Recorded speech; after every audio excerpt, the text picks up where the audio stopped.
You're an artist and you haven't made a song in over a month. You're starting to question whether music is for you. Time after time, you sat in front of a blank piece of paper, and just about as the pen was gonna touch the paper, nothing comes out.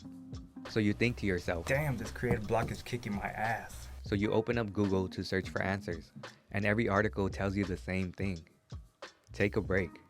So you do. You step away from your art for a couple of days and maybe even weeks, and eventually you start feeling better.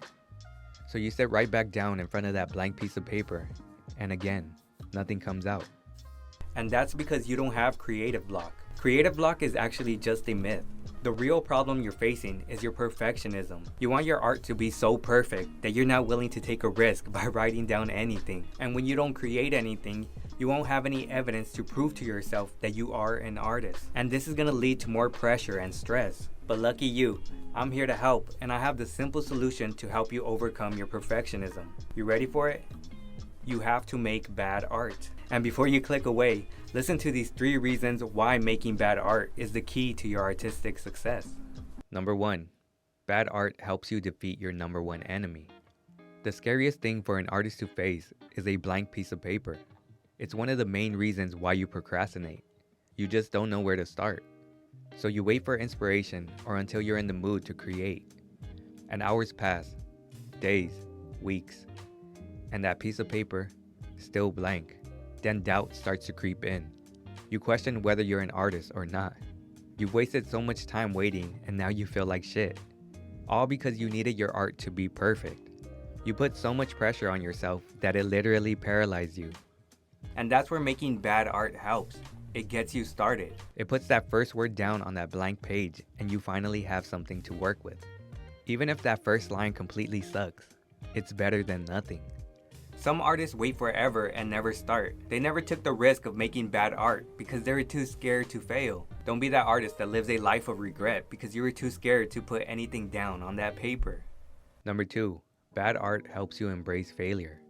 You need to learn how to fail. Especially today when almost every artist on social media is only showing you their highlight reels. It seems like every artist has it figured out. They're making hits on their first takes. But that couldn't be further from the truth. The creative process isn't linear. It's filled with many ups, downs, spirals, and zigzags. Even the greatest artists understand that they can't make a hit every time they create. And while they can't make a hit every time, they're still gonna create. Even if they make art that doesn't live up to their past projects, because they understand that failure is the most important part of the creative process. They embrace making bad art because we learn more from our mistakes and our failures than our wins. Making beautiful art isn't even possible if you never fail and learn. That's why it's extremely important to document everything, especially the low points, because that's going to give you information so the next time you find yourself at another low point, you're able to understand what's going on and escape it quicker. Failure is basically data to help you see what doesn't work. It helps you get all your bad ideas down so you can see what you can improve and what you can get rid of. Fast tracking your way to making your best art. Failure is a part of the process. Embrace it. Number 3, bad art helps you remember why you started. Do you remember the first song you ever made? It probably sucked, huh?